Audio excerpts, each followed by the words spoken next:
제가 학교 다닐 때부터 제가 고대 다니습니다만 늘 연고전이라고 불렀습니다.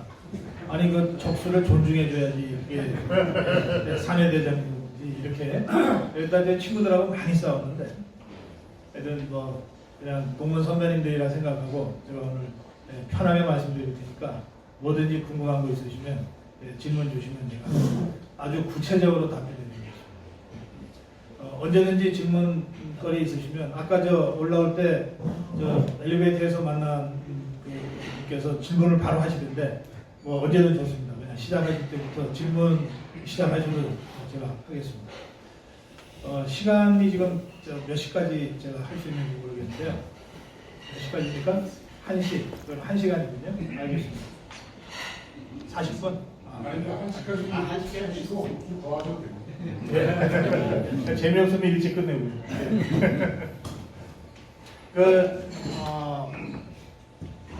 사실 우리가 세계사적으로 냉전이 끝난 게 30년 전이에요.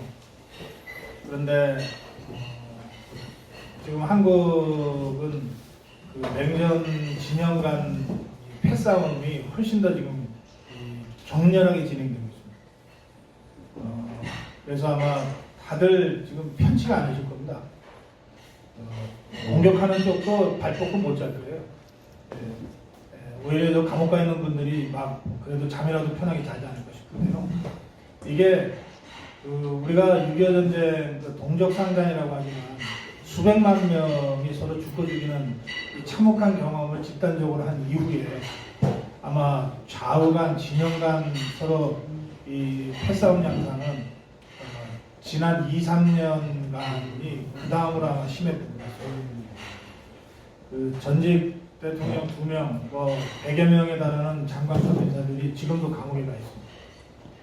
그리고 그 과정에서 여러분들이 극단적 선택으로 유명을 달리하시고 또 당장 2017년 3월 10일 날 헌재 앞에서 탄핵 반대하다가 5분이 돌아가셨어요. 근데 그분들은 무슨 민주열사처럼 성함이 알려지는 것도 아니고 추모를 받고 있지 못합니다.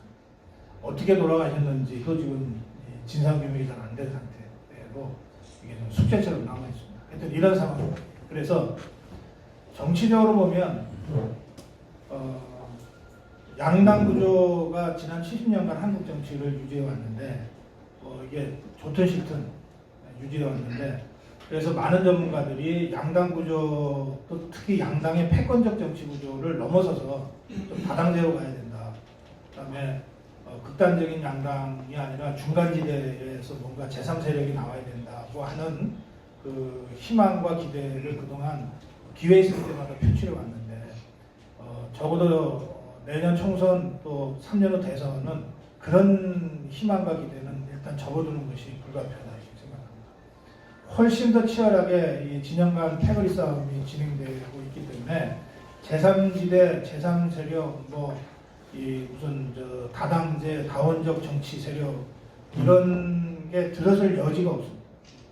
그러니까 이제 선거가 이제 5달 조금 더 남았잖아요. 그러니까 이제 정당 정치인들은 어떻게 내년 4.15 총선에서 살아남을 거냐를 아주 구체적으로 고민하게 돼 있는데 이를테면 그 양당에 포섭되어 있지 않는 모든 정치 세력은 어떻게 그 양당 구조에 다시 편입될 거냐를 갖고 고민할 수밖에 없게 되고 있습니다. 이를테면 손학규의 고민은 어떻게 하면 폼 잡고 지분 챙겨서 민주당 들어갈 거냐지 다른 게 아닙니다. 박지원의 고민도 똑같습니다. 어떻게 더불어민주당에 잘 들어가서 자기 다시 목포 국정받을 수 있을까 이거지 다른 게 없어요. 정동윤 고민이 다른 것 같습니까? 정동은 똑같아요. 그러면 우리공화당 마찬가지. 이대로 가면 우리공화당에 갈 필요가 없습니다. 그러니까 어떻게 명분 세워서 지분 좀 확보해갖고 한국당 다시 들어가느냐가 핵심이에요. 유승민도 똑같습니다. 유승민도 이대로 가면 죽는다는 걸 누구보다 잘 알아요. 유승민을 따르는 국회의원들 똑같습니다. 자기 지역구 가보면 맨날 듣는 게 그거예요. 그러니까 어떻게 폼을 잘 잡아서 그리고 가급적이면 지분도 좀 챙겨서 한국당이 다시 들어가야 됩니다. 그러니까 더불어민주당과 한국당은 자기 중심성을 갖고서 선거를 준비하는데 나머지 여러 정당들은 정의당만 빼놓고 나머지 여러 정당들은 어떻게 하면 한국당으로 어떻게 하면 민주당으로 다시 들어갈 거냐 그리고 지분 챙길 거냐 다시 공천받을 거냐 이 고민이 핵심이에요. 정의당은 왜 그러냐? 정의당은 믿는 데가 있어서 그렇습니다. 민노총이 있어서 80만 명에 달하는 민노총 언제 어떤 상황에서도 정의당을 조직적으로 지원할 이 민노총이 있기 때문에 정교조가 있기 때문에 정의당은 다른 정당 눈치 안 볼 수가 있습니다. 그러니까 정의당이야말로 한국 정당사에서 이 양당 구조를 자기 힘으로 대항하고 있는 유일한 정치 세력이죠. 그렇다고 해서 저희가 정의당이 잘한다는 뜻은 아닙니다. 일단 그렇다는 겁니다. 현상적으로. 그래서 내년 총선을 전망함에 있어서 다당제적 경쟁, 다원적 경쟁 구조 이거는 그냥 처음부터 논의를 하셔도 됩니다. 어느 때보다도 양당 중심성. 그러니까 민주당은 누가 이끌지 모르겠는데 이해찬의원은 도저히 안 되니까 이낙연이라도 세워야 된다 등등. 누가 이끌든 어쨌든 그 중심성. 한국당은 이미 황교안 중심성이 확고하게 서 있죠. 그러니까 이 중심성이 발휘하는 구심력이 강력하게 작동하는 선거가 될 거기 때문에 어설프게 제3 세력, 무슨 제3지대 이런 거는 들어줄 자리가 없다. 지금 통합이다 뭐다 자꾸 나오는 얘기도 결국은 어떻게 하면 모양 좋게 한국당 들어가냐, 어떻게 하면 모양 좋게 민주당 들어가냐의 문제가 본질입니다. 그렇게 봅니다. 선거 예측을 저는 한국당이 승리할 거라고 예측하는데요. 구체적으로 의석수까지 예측하고 있습니다. 참고로 말씀드리면 한국당 160, 민주당 120으로 제가 예측하고 있는데요. 지금 상황을 보면 민주당 지지율이 당 지지율이 훨씬 높고 그리고 한국당이 너무 못하잖아요. 네, 하는 것마다 이게 똥꼬리고 그러니까 그런 걸 보면은 야 고성국이 저거 이번에는 틀릴 거다 이렇게 보시는 분들이 많은데 나중에 선거 끝난 다음에 한번 만나보시죠. 저는 자기 맞을 거라고 생각합니다. 이유가 세 가지입니다. 하나는 이렇게 이제 이 양 진영 싸움으로 갈 때 이 싸움의 이 핵심 이슈가 뭐가 될 거냐인데요. 총선은 정권 심판론이 핵심 이슈거든요. 그러니까 민주당은 아무리 지금 당 지지율이 높아도 심판받는 처지가 됩니다. 그리고 한국당은 뭐 아무리 무능해도 어쨌든 심판하는 세력이 됩니다. 심판하는 세력의 대표가 되는 거예요. 그러니까 심판받는 쪽이 이기기가 어렵습니다. 그다음에 두 번째는 총선은 253명의 지역구 후보들이 뛰는 선거이지만 동시에 대권 주자들이 지휘하는 선거예요. 그러니까 확실한 대권 주자감이 지휘하는 선거냐 아니면 그런 대권 주자감이 없이 치르는 선거냐는 그 양상이 완전히 다릅니다. 근데 한국당은 황교안이라는 확고한 대권 주자가 전체를 지휘하게 돼 있습니다. 공천부터 시작해서 선거 끝날 때까지. 지금 민주당은 공천은 양정 처리가 하는 것 같아요. 예, 저 문재인 밑에서 열심히 하던 이 문재인 핵심 세력을 어떻게 민주당에 집어넣느냐 이 루트를 지금 양정 처리가 하려고 그쪽에 가 있는 것 같아요. 이해찬이가 공천한다고는 아무도 생각 안 합니다 지금. 또 공천은 양정 처리하는 거. 막상 선거전이 벌어지면 유세를 해야 될 텐데 그건 또 이낙연을 차출해서 시킬 것 같아요. 근데 당 대표는 이해찬이에요. 그리고 문재인은 공무원법상 못 나오지만 나온다 그래도 아마 나오기 어려울 거예요.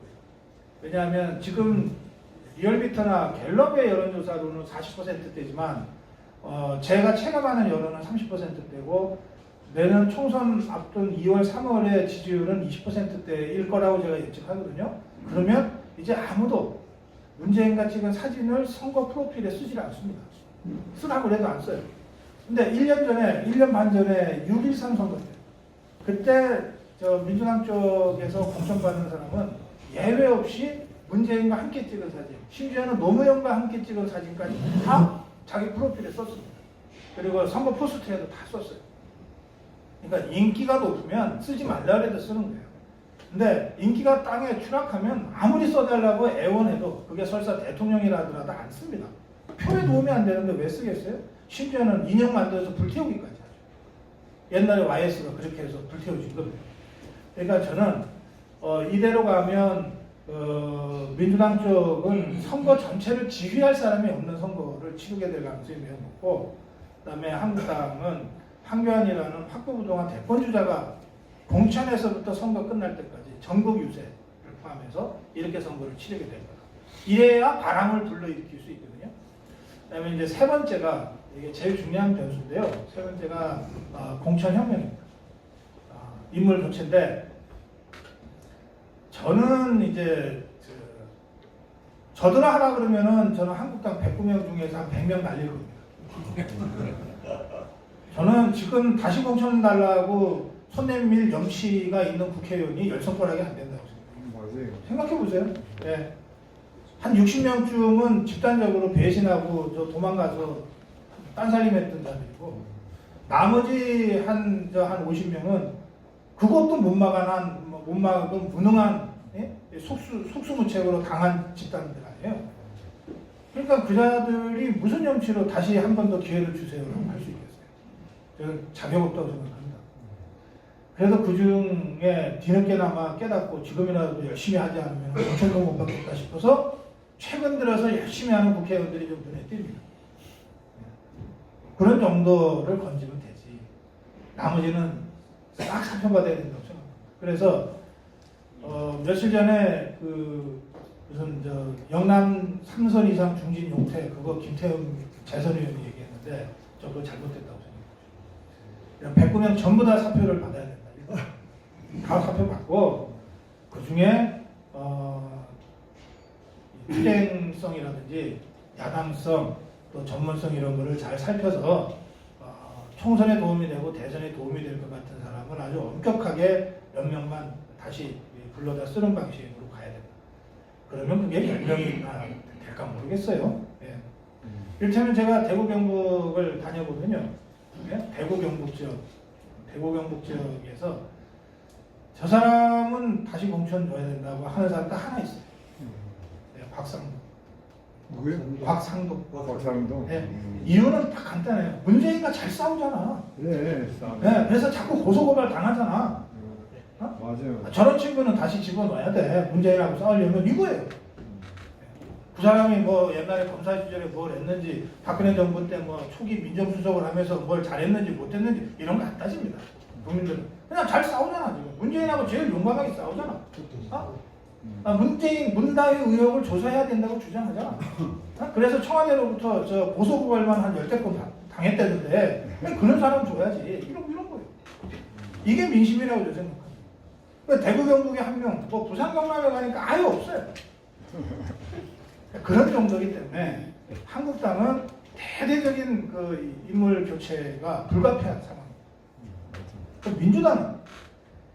민주당은 다들 이 촛불 들고 박근혜 끌어내리는데 자기가 역할했다고 이 증명서들을 쫙 갖고 있어요.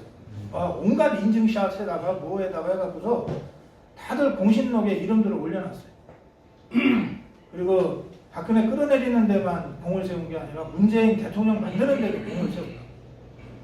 그 다음에 정권 잡은 다음에 이 우파들 적폐 세력으로 몰아서 때려잡는 데 내가 이런 공을 세웠다. 내가 계엄령 국권을 내가 폭로했다. 뭐 청와대에서 이 박근혜 정부의 청와대 문건 내가 폭로했다. 뭐 이런 것들이 전부 그렇게 다 공을 세웠다고 폼들을 잡고 있어서 옛날 정변으로 치면 이제 정변 끝난 다음에 공신록에 이름 올리듯이 다 올라가 있어요.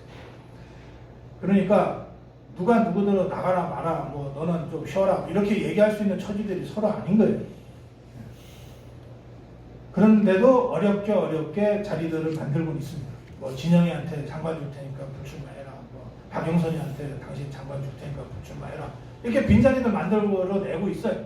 그 빈자리 누가 들어갑니까? 네. 문재인 밑에서 일한 청와대에서 근무한 사람들이 하나하나 들어가고 있어요. 네. 노무현 핵심, 문재인 핵심 이런 사람들이 하나하나 자리 차고 들어가고 있어요.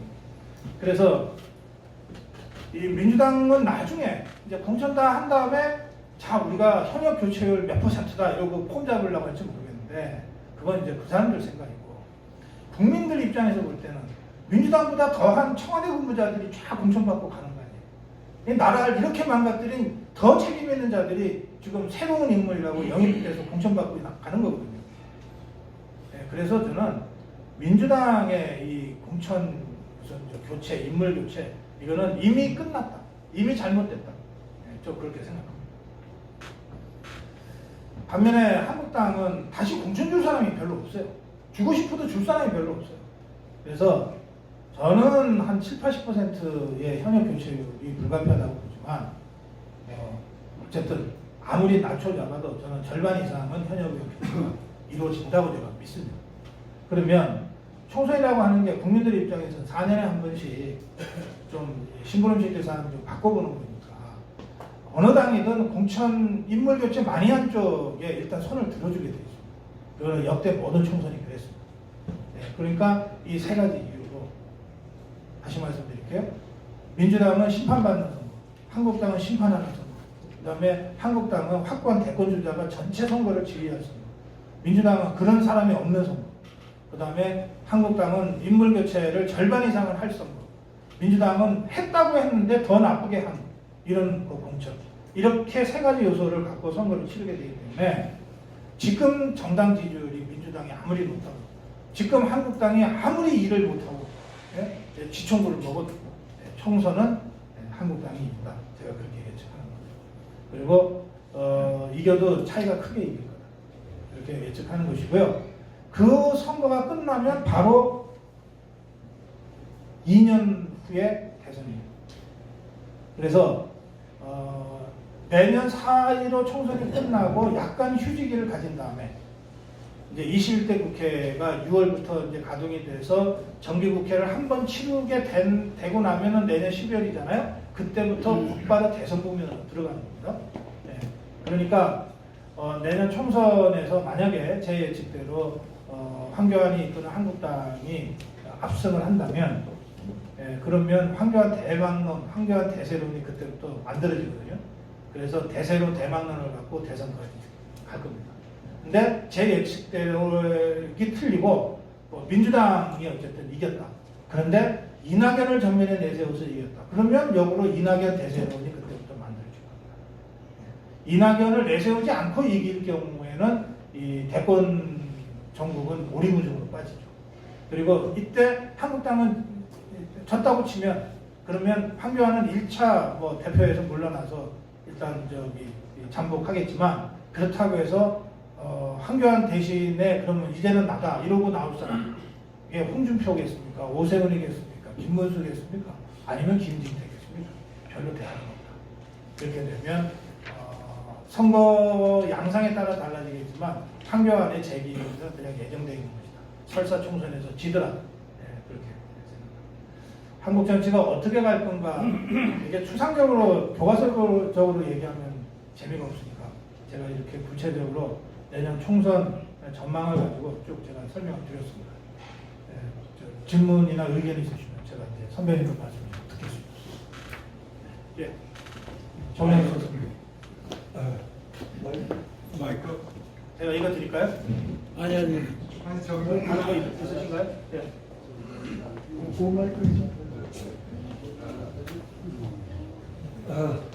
네, 성남FM 제공습니다. 오래간만에 시원한 얘기 그냥 예측했을 뿐이에요. 예, 쉽게 설명해서 질문이 예. 두 가지입니다. 네. 하나는 얼마 전에 신문에 보니까 황교안이의 실세 비선 조직 해가지고 사진이 쫙 나옵니다. 보셨죠? 예. 거기 보기에 보선국 이름이 있어요. 그러니까 미리 이미 비선 조직이 만들어졌다는 얘기인데 그러면 비선 조직이 만들어진 황교안 대표하고 뭐 여러 가지 얘기들 많이 하지 않습니까? 네. 할 때 네. 어떤 점을 제일 먼저 강조하고 있느냐, 네. 강조하느냐. 네. 황 대표 이렇게 하세요, 저렇게 하세요 하는 네. 중에 가장 핵심을 두는 게 뭐냐? 예. 두 번째는요. 지금 4월 총선에 지금 아주 낙관적으로 지금 네. 저는 정치 기자 출신으로서 우려하는 게 하나 있습니다. 선거 때보다 선거 때 보면 총선 투표, 개표 이거 굉장히 진정하거든요. 지금도 그렇습니다. 옛날에 제가 현역에 있을 때도 그랬습니다. 그래서 일부에서는 개표 부정, 선거 부정을 획책할 것이다. 기도할 것이다. 네. 그리고 준비해야 될 거 아니에요. 네. 만일 생겨서. 네. 고정돼서 어떻게? 알겠습니다. 누가 정치국이 아니랄까 봐. 그래서 이제 두 번째 질문에 대한 답변을 드리겠습니다. 지금 이제 대다수 자유파 국민들이 믿지 않는 리얼미터나 갤럽의 여론조사가 주 단위로 계속 발표되고 있잖아요. 그러니까 그것을 아무도 안 믿는데 또는 자유파 국민들은 전혀 보지도 않는데 왜 자꾸 발표하냐? 저 발표대로 선거 조작하려고 그러는 겁니다. 그러니까 민심이 막 20%대로 떨어졌는데 갑자기 선거 결과는 40%대로 민주당이 이기는 걸로 나오면 누가 봐도 이거는 항의하고 순복하지 못할 테니 다소 무리가 되더라도 여론조사회사가 계속해서 하여튼 40%대 지지율을 발표한 다음에 선거 조작을 하든 부정투표를 하든 해서 40으로 딱 만들어서 자기들이 이겨놓으면 봐라 여론이 틀린 게 아니다. 이렇게 강변하려고 하는 음모가 있다. 라고 자유파 진영 내에서 의혹을 제기하고 있습니다.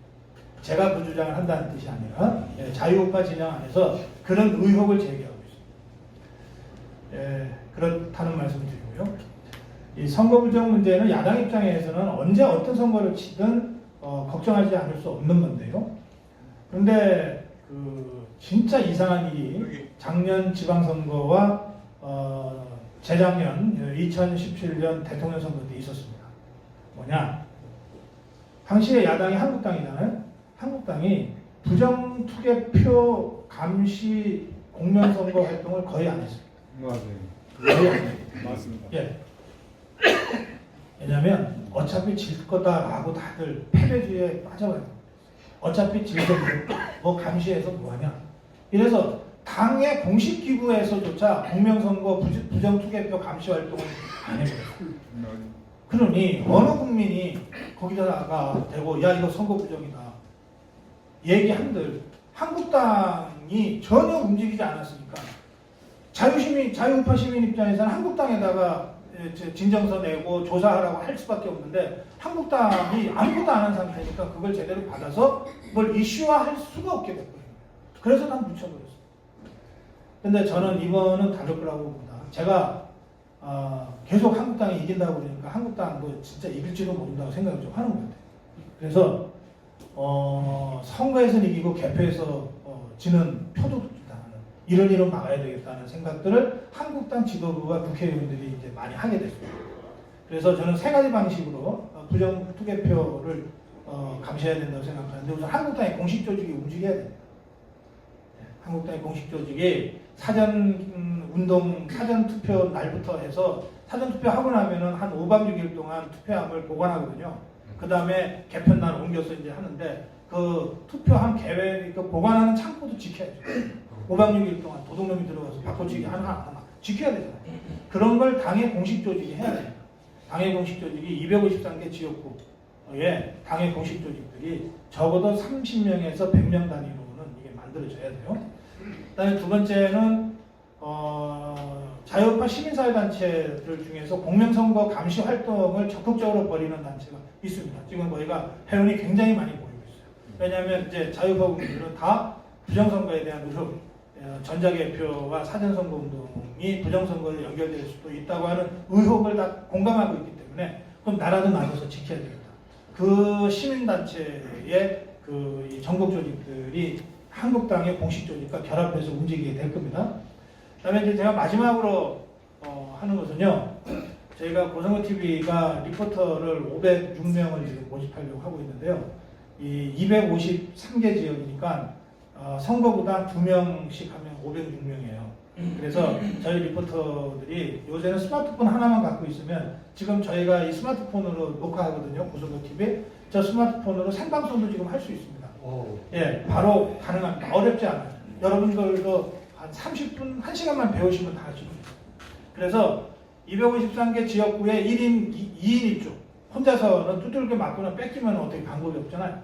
2인 1조로 해서 뭔가 부정투개표에 의심이 들면은 무조건 생방송을 하자.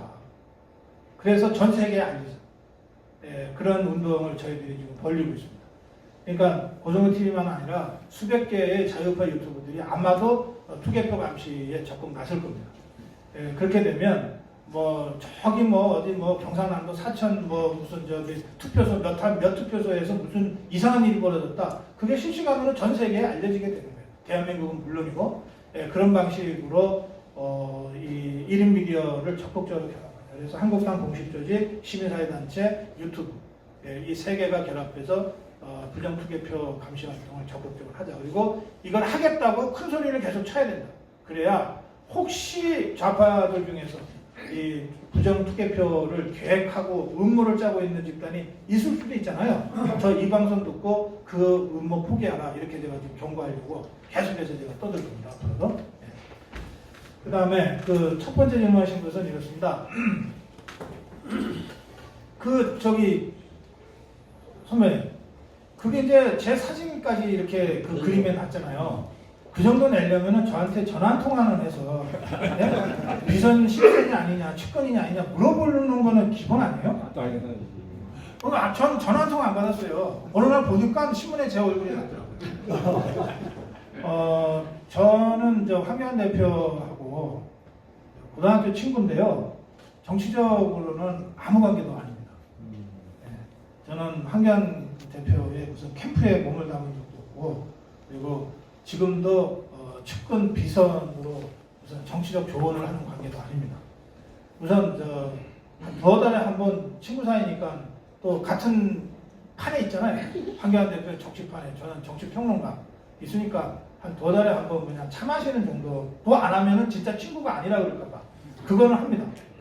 그 이상 아닙니다. 그래서 그거는 명백한 오보고, 제가 조선일보에 대해서는 오보를 했으므로 그렇다고 내가 TV조선에 맨날 나가는 사람으로서 정정보도를 요청하지는 않겠다. 알아서 좀 바로 잡아달라. 이렇게 요청을 해놓은 상태입니다.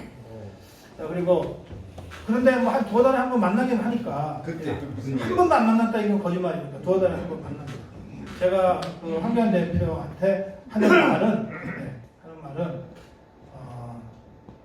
딱 하나입니다. 이 목표가 대통령 선거, 대통령이 목표라면 그러면 그 핵심은 권력 의지를 다지는 것이다. 권력 의지를 내면하는 것이다. 제가 그 얘기는 제가 차 마실 때마다 합니다. 이게 권력 의지라는 게 권력욕 대개 보면 그냥 사람들이니까 처음에 출발은 권력욕인 것 같아요. 김영삼 대통령이 중학교 때 대통령 김영삼이 이렇게 그 자기 책상에 써 붙이고 평생을 살았다 그러잖아요. 그걸 권력의지라고 할 수는 없잖아요. 중학생짜리의 이 목표 이거 그냥 권력욕이지.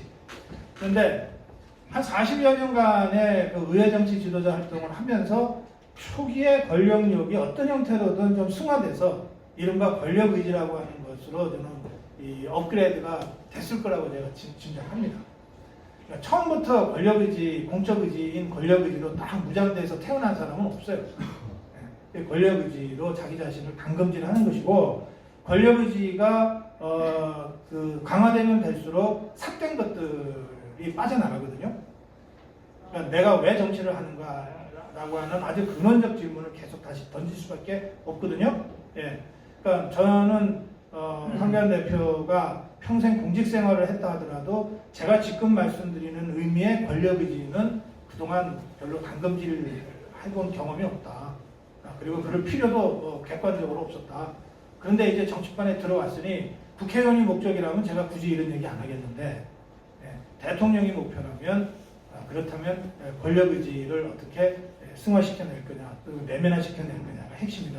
그렇게 제가 보는 것이고요. 제가 왜 이런 말씀을 드리냐, 참고로 저는 이명박 정권은 이해 집단으로 모인 집단이라고 제가 규정합니다. 이해관계로 모인 집단. 그래서 정권 잡자마자 그냥 이 친형, 동네 형, 무슨 정치판에서 알게 된 무슨 가까운 형, 뭐 평생 동창 친구, 뭐 이런 사람들 모여가지고서 야 너는 자원해라, 너는 너는 방송통신해라, 너는 다 나눠먹게 하듯이 이런 이해관계로 모인 집단이었다.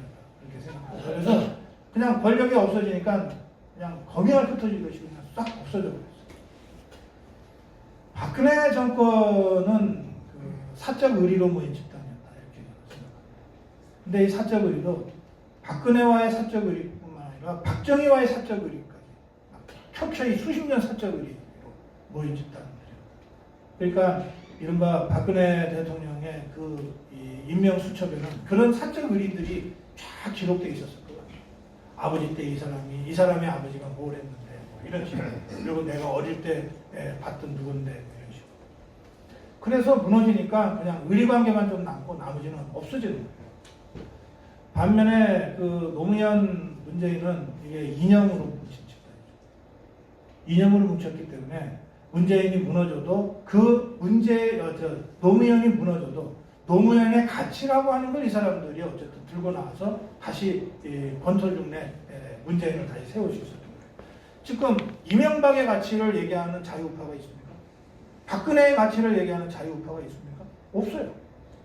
이번에 그 3년 후에 자유우파가 치열하게 투쟁하고 열심히 노력해서 정권을 잡는다면, 그리고 그 정권을 잡는 과정에서 황교안이라는 사람이 대통령이 된다면, 저는 이 정권은 그야말로 자유우파의 핵심 가치로 무장된 이념적 정권이었으면 좋겠다 이렇게 생각합니다. 그런데 이 이념으로 무장된 이 정권을 만들어내려면 이해관계로부터 초월해야 되고, 그리고 이 개인적 의리, 소의, 사의라고 하는 것을 넘어서야 돼요.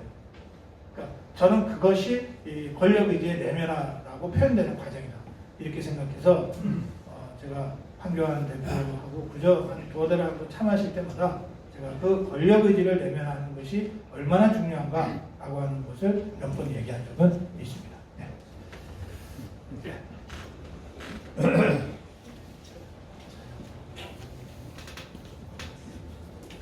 우리 오래간만에 강연을 들었는데 예. 여러분이 계셨지만은 그 뭐 쓸데없는 그런 어떻게 보면 나저라는 그런 얘기를 하셨는데 예. 우리 고 박사님 말씀을 들어보니까 아주 오래간만에 속이 탁 쓰입니다. 역시 실속을 잘 박수 좀 줘봅시다. 네, 뭐 아까 잠깐 투표 얘기가 나왔는데 예. 원래 스탈린 말입니다. 투표는 국민이 하고 개표는 집권자가 한다. 그래서 아까 말씀하셨을 때 한국당이 앞으로 승산이 있다고 했는데 꿈을 다 깨셔야 될 것 같습니다. 우리가 그 투표를 아무리 해도 저거는 부정선거 체제가 체계화되어 있어요. 지금 우리가 누가 감시하고 뭐 하는 게 될 수도 없는 게 얘네들은 체계적으로 되기 때문에 우리가 들어갈 수도 없고 전자개표기 사전투표를 막을 수가 없어요. 그래서 다시 말씀드리면 그렇게 하는 방법은 불가능합니다. 그래서 제가 사실 좀 늦은 게 아침에 그 전광 목사를 찾아갔어요. 답답해가지고 가서 몇 사람 어디 공명정에서 찾아가고 그랬는데 거기서 이제 얘기한 게 야 선거 혁명을 해야 된다. 그냥 말이 아니고 그래서 사전투표제를 폐지하고 전자개표기를 폐기하고 그 다음에 14,000군데의 개표소에서 수개표를 해라. 그 사전투표 4월 동안 무기든 동안에 다 조작을 해, 애들이. 그렇게 하니까 이렇게 해야 될 게 아니냐, 이제 그런 얘기를 했는데, 궁극적으로 무슨 얘기가 되는가 하면은, 저놈들이 그렇게 호락호락하지 않다. 지금 말씀하신 대로 이념으로 뭉치고 조작으로 뭉친 놈들이기 때문에 만만치가 않다. 그래서 대안이 뭐냐? 이거는 시민혁명밖에 없다.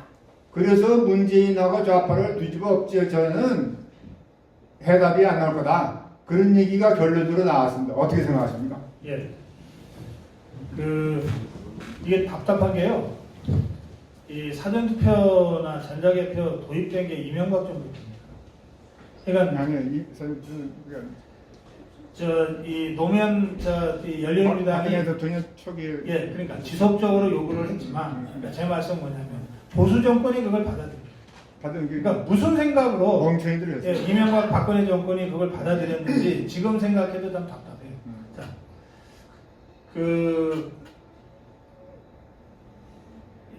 지금 여러 법률안이 올라가 있는데 그 중에 보면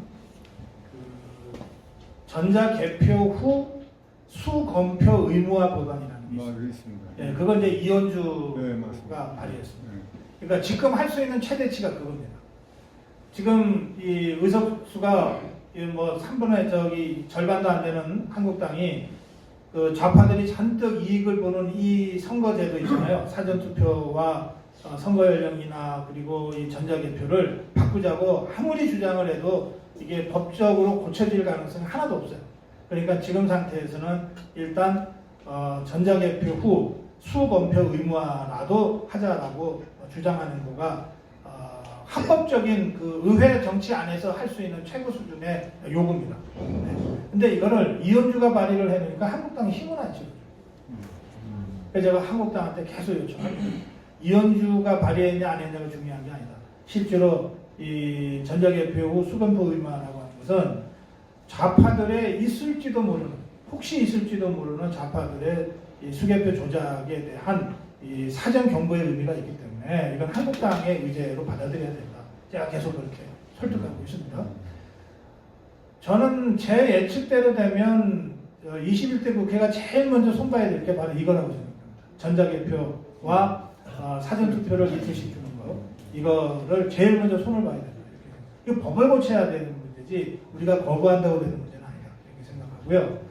법이 고쳐지지 않을 경우에 우리 선배님께서 말씀하신 대로 혁명 통해서 직접 끌어내리는 수밖에 없다. 이런 말씀이신데요. 저는 혁명을 피하고 싶습니다. 피하도 필요하면 해야죠. 예, 피하고 싶습니다. 그래서 제가 정광훈 목사하고 일주일에 한 번씩 구정으로 대담을 하는데 정광훈 목사님이 말씀하시는 4.19 혁명식 이 문재인 하야 이것은 제가 반대하고 있습니다. 이 표현이 점잖아서 그렇지 4.19 혁명식을 설명해보라 했더니 정광훈 목사님이 이렇게 설명하시더라고요. 4.19 때 학생들이 이승만 대통령이 있는 경무대로 걸어 들어가서 이승만 대통령 손잡고 나오려고 했다. 그러니까 경호하는 사람들이 총을 쏴서 100여 명이 죽었다. 죽고 나니까 진짜 자기 발로 나오더라. 그러니까 나도 문재인 청와대로 걸어 들어가서 문 열고 들어가서 문재인 손잡고 이제 나가자. 당신 자격 없으니까 나가자고 하겠다. 그러면 경호대가 나를 쏠지 모른다. 그럼 난 거기서 죽겠다. 근데 나 혼자 죽으면 좀 외롭고 쓸쓸하니 내가 이런 생각인데 같이 죽을 사람이 있냐 그랬더니 200명이 하루 만에 신청하더라. 대부분 목사들이네. 그리고 일주일 만에 1000명이 모였다. 이분들이 지금 순국 결사대라고 지금 따로 이렇게 이 가운 같은 걸 입고 다니시더라고요. 청와대인데. 그러니까 언제든 1000명이 청와대 문 열고 들어가서 문재인 손 들고 손 잡고 데리고 나올 텐데 이제 당신 자격 없으니까 이제 나가자. 양산 가서 평범하게 살자. 그런데 이거를 저지하려고 경호대가 총 쏘면 나부터 죽겠다는 거예요. 죽고 나면 며칠 만에 지가 지발로 내려오겠지. 라고 지금 말씀하고 계세요. 저는 그 방법은 안 됩니다. 그 방법은 일단 수백 명이 죽어야 되니까 그건 안 됩니다. 다른 방법이 있습니다. 다른 방법. 탄핵이라는 합법 절차가 있습니다. 탄핵은 합법적인 절차입니다. 우리 헌법이 정해놓은 합법적인 절차입니다. 탄핵이라는 방법이 있고 그것도 안 되면 수백 명 죽기보다는 그냥 한 1년 더 그냥 기다렸다가 선거로 끌어냅시다. 좌파 정권을 종식시키는 게 중요하지 문재인이 손잡고 나오는 건 본질이 아닙니다. 이를테면 조국이 사퇴시키려고 수백만이 모인 게 아니다 했듯이 문재인이 끌어내리는 그것이 아니고 좌파 정권, 좌파 폭정을 종식시키는 게 핵심 아니냐. 예? 네, 그리고 무너진 나라를 바로잡는 게 핵심 아니냐. 예, 그렇게 제가 지금 정광훈 목사님하고 공개적으로 일주일에 한 번씩 토론하고 있습니다. 논쟁하고 있습니다. 저는 아직도 제 입장을 제가 후퇴시키고 싶지는 않습니다. 그 말씀 거기까지입니다. 저도 그만큼만 질문하겠습니다. 고맙습니다. 봐주셔서 한 분 정도 더 질문 받을 수 있을 것 같습니다. 예, 선생님. 저기 두 분 계시니까요. 질문을 한꺼번에 받고 제가 갑니다.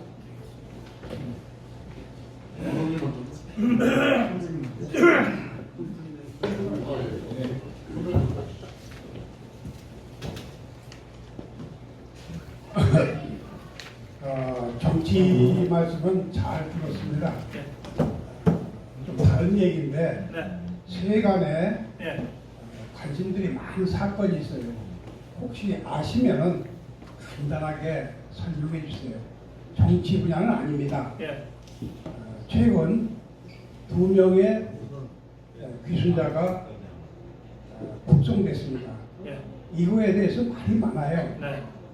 왜 말이 많냐면 웬 동해바다에 목선이 많고 오는 목선마다 전부 다 보내주느냐. 이 목선이라는 것은 이 해군 레이더망에 잘 안 걸립니다. 예. 그런데 그러다 보니까 오해가 많이 생기는데 유튜브에도 많이 나와요. 김진태 의원이 많이 얘기했습니다. 무장공비 왔는데 2명이 이길 못하겠다 해서 자수하니까 큰일 났거든. 그러니까 저 위에서 보내달라고 해가지고 드라마를 짰다. 이런 얘기들이 있는데 혹시 아시는 분 있으면 말씀해 주세요.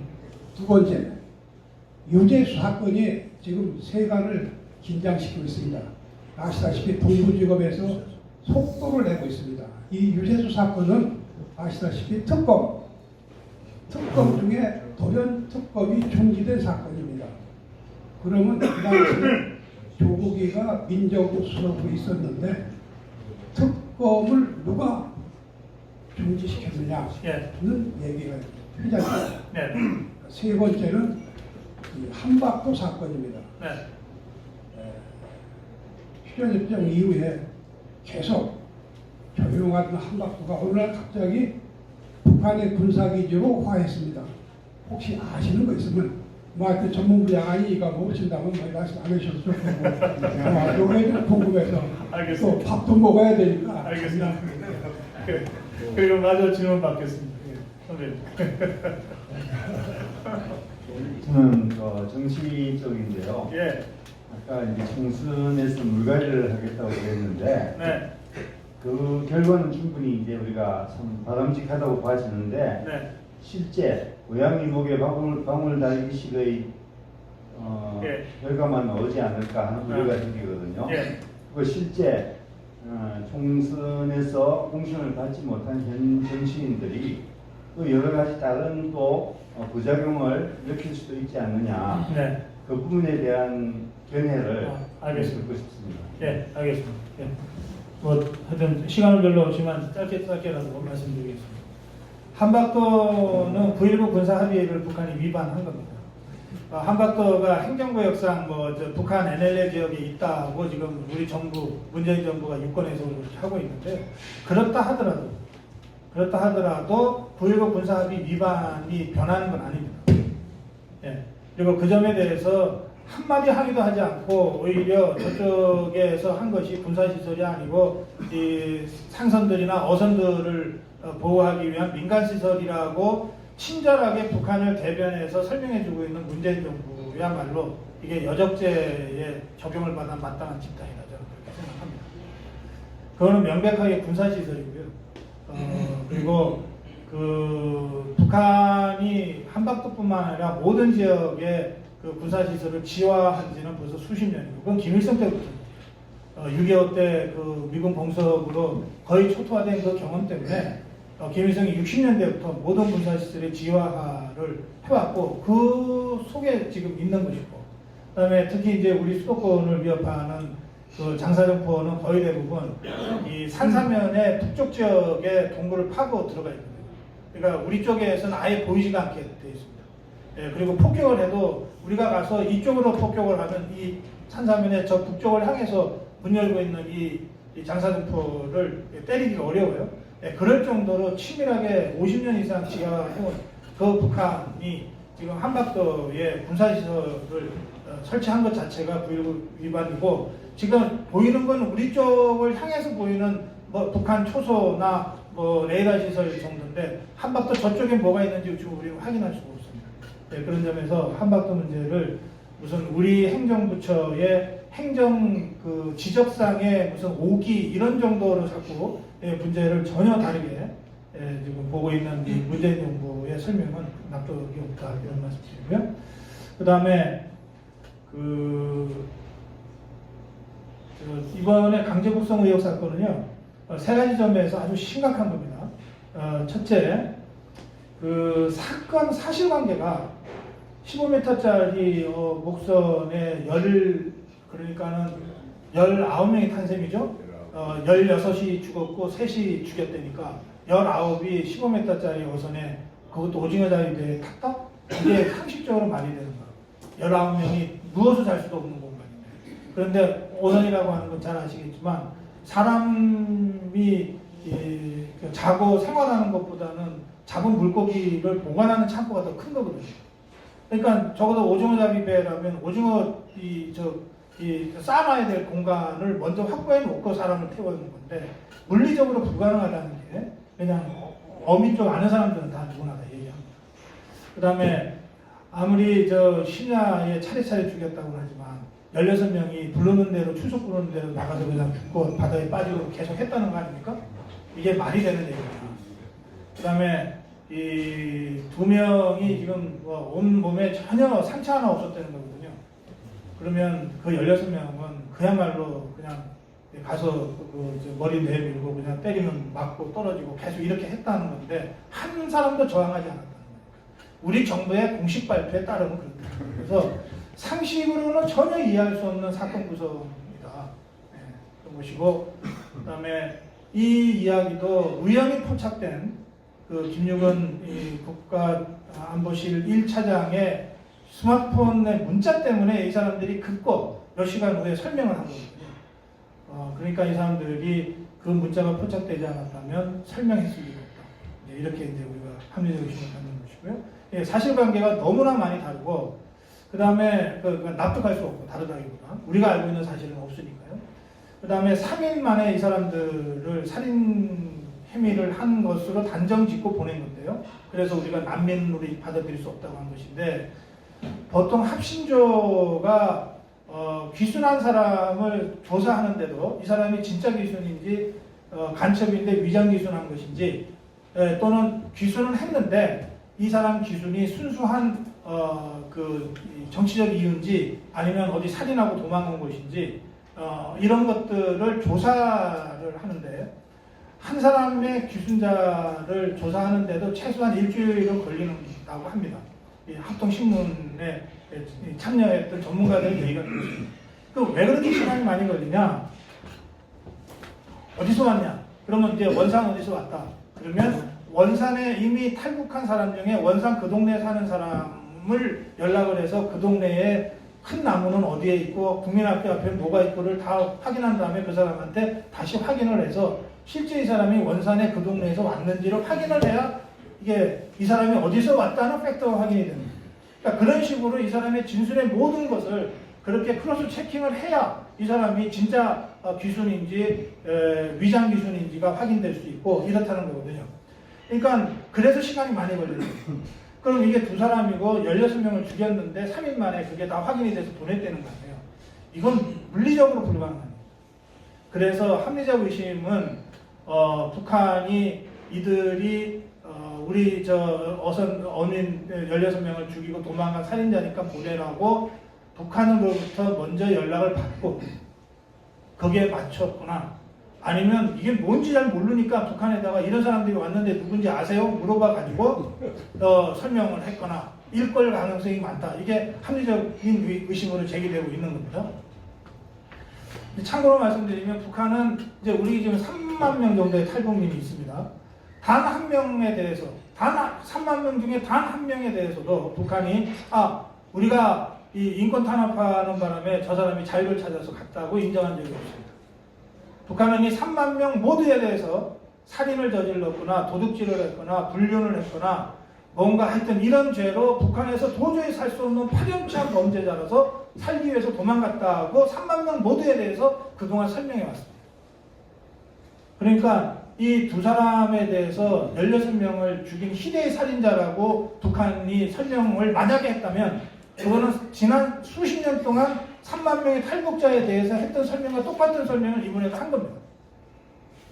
그래서 이거는 믿을 수가 없고 사실관계 확인해야 된다는 거고요. 그 다음에 이제 법적으로는 이 사람이 귀순 의사를 밝혔는데 이제 문재인 정부는 이 사람이 갈짓자로 우왕좌왕하다가 밝혔기 때문에 진짜 귀순인지 아닌지를 믿을 수가 없었다 이겁니다.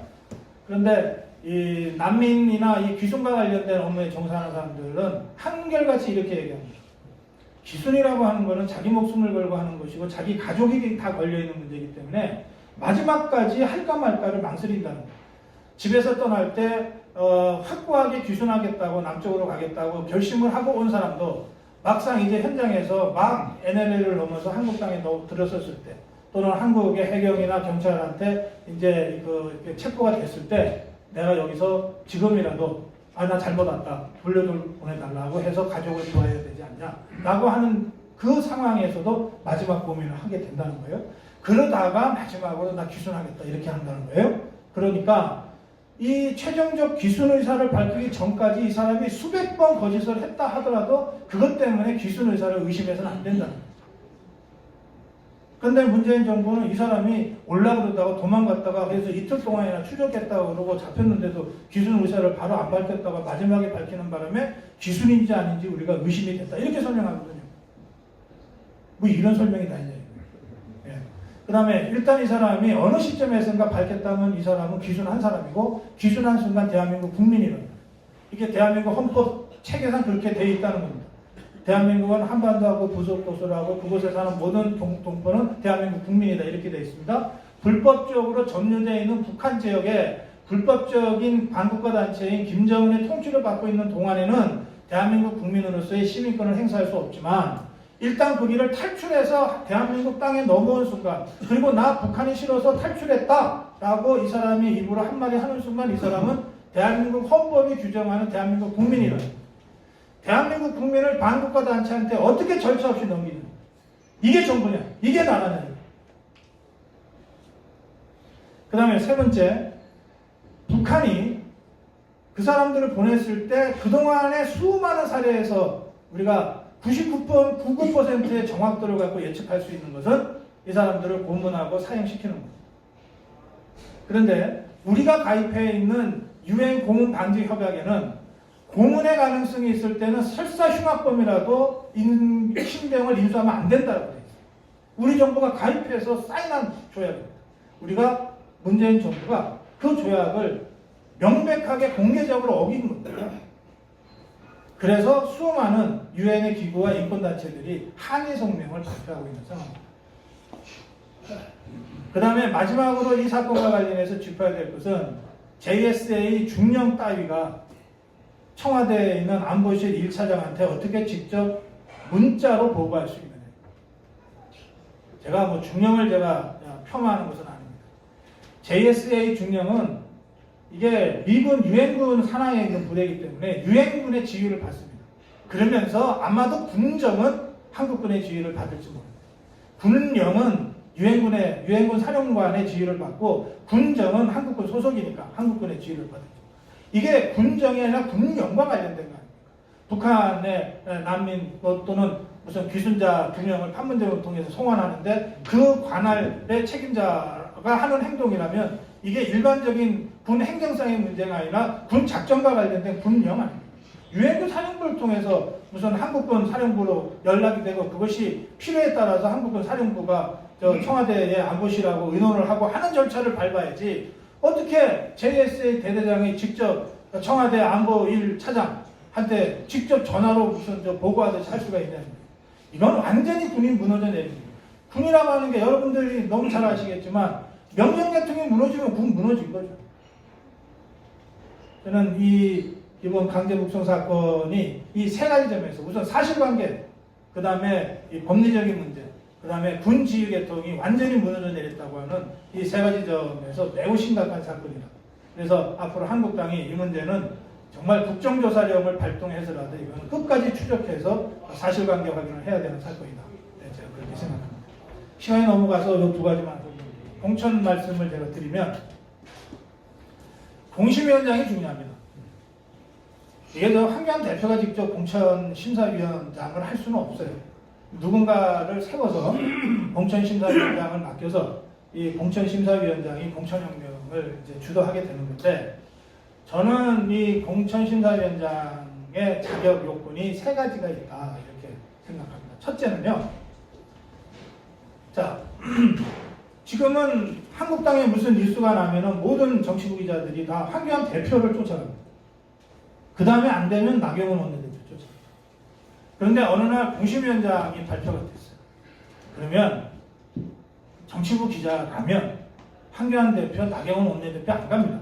공심위원장한테 가게 돼요. 공천혁명의 핵심입니다. 그것을 직접 주도하는 사람의 입에서 뭐라도 하나를 들어야 이게 뉴스가 되죠. 그러니까 제 말씀은 뭐냐, 공심위원장은 기자, 언론을 상대로 한국당의 공천혁명을 제대로 설명할 수 있는 그런 능력을 갖춘 사람이에요. 그러니까 언론 감수성이 있는 사람이에요. 그냥 이 보수 우파, 자유우파는 그냥 인품이 훌륭한 거, 학식이 뛰어난 거, 뭔가 경력의 환양분을 자꾸 모시려고 해요. 언론 감수성은 빵점입니다. 예, 그래서 실패하는 경우들이 많습니다. 저는 이 공심위원장은 공심위원장이 되는 순간 적어도 총선 때까지 가는 석 달 이상 가장 중요한 자유파의 파이터가 돼야 된다고 생각합니다. 그러니까 그것은 언론을 통한 공중전, 그러니까 그 공중전을 능히 감당할 수 있는 언론 감수성이 있어야 된다. 이게 제가 첫 번째 주문하는 조건이에요. 그렇다고 해서 언론인이 꼭 언론 감수성이 있다고도 생각 안 합니다. 그건 전혀 다른 덕목입니다. 그 다음에 두 번째는 이게 가장 멋있는 공천혁명은 예전에 최명렬 대표부터 시작해서 김용갑 의원까지 한 20명 정도의 원로들이 릴레이로 불출마 선언을 쫙 했던 때거든요. 그러니까 이번에 공천혁명도 그런 식으로 이 원로들의 중진들의 불출마 선언이 쫙 이어지면서 또 그들이 선당우사의 정신으로 정말 당을 위해서, 자유파의 승리를 위해서 내가 던지겠다 이렇게 멋있게 퇴장을 해주는 것이 제일 멋지거든요. 예. 그걸 하려면 이 공심위원장이 자유파 전체 그리고 한국당의 그만둘 현역 의원들로부터 존경받을 수 있을 정도의 이 정치력이 있어요. 인품 포함한 정치력이 있어요. 그래서 그냥 뭐 맨날 문 닫아놓고 회의해가고서 발표하는 거가 아니라 그래도 이 4선, 5선 의원이면 한 20년 정치한 사람들이잖아요. 이 사람들 한 명 한 명을 1대1로 만나서 사리관계를 들어서 설명하고 맞으면 감동을 주고 그렇게 해서 흔쾌하게 좋다, 내가 당을 위해서, 자유파의 승리를 위해서 내가 한번 던져보겠다, 뭐 이런 정도의 결의를 좀 끌어내고, 그러면서 그 부분과 관련돼서 각별하게 예우도 갖추고 모양도 좀 멋있게 갖춰주고, 아니 이 하다못해 저 프로야구도 은퇴식 열어주잖아요. 네? 그런 정도의 이 정치력을 좀 갖춰야 된다. 공심위원장이 그런 사람이 돼야 된다, 이렇게 생각합니다. 세 번째는 이 공천이라고 하는 게, 저는 그러니까 공천을 생각하면 쇄신을 생각하지만 쇄신은 동시에 통합을 예비하는 것이거든요. 그래서 이 공천혁명을 통해서 자유파 전체가 하나 되는 공천을 해야 되거든요. 그러려면 자유파 시민사회단체 또는 광화문에 매주 막 수백만 명씩 나오고 지금도 막 수백 명이 청와대 앞에 농성하고 있잖아요. 이분들로부터 그 권위를 인정받을 정도의 이런 사람이어야 된다, 이렇게 생각합니다. 그래서 저 사람이라면 한국당 국회의원들도 저 사람이라면, 광화문에 나오는 자유파 국민들도 저 사람이라면 하는 정도의 이 권위를 가진 사람이 공심위원장이 돼야 된다, 이렇게 생각합니다. 세 가지 요건을 갖춘 사람이 어디 있냐? 하여튼 찾아내야 됩니다. 그래야 혁명을 할 수 있습니다. 그래야 혁명을 할 수 있어요. 당대표가 지 말 잘 듣는다고 아무나 갖다 놓고 이래서는 다 죽습니다. 지금 마지막 승부처가 공천혁명이기 때문에 이 공천혁명을 감당할 사람은 거의 99%는 공심위원장이에요. 그래서 이 공심위원장을 그런 요건을 갖춘 사람으로 잘 영입해서 진짜 이때 필요한 게 상고처리죠. 안 하겠다는 사람. 아마 이런 요건을 갖춘 사람은 전부 다 안 하겠다고 할 가능성이 많아요. 이거를 진짜 상고처리해서 황교안이 상고처리해야죠. 다른 사람 상고처리해도 의미가 없습니다. 황교안이 상고처리해서 그런 사람을 모실 수 있느냐 없느냐가 황교안의 승부다. 그리고 그것이 한국당의 승부다. 그렇게 제가 말씀드립니다. 시간이 많은 데가 여기서 마치겠습니다.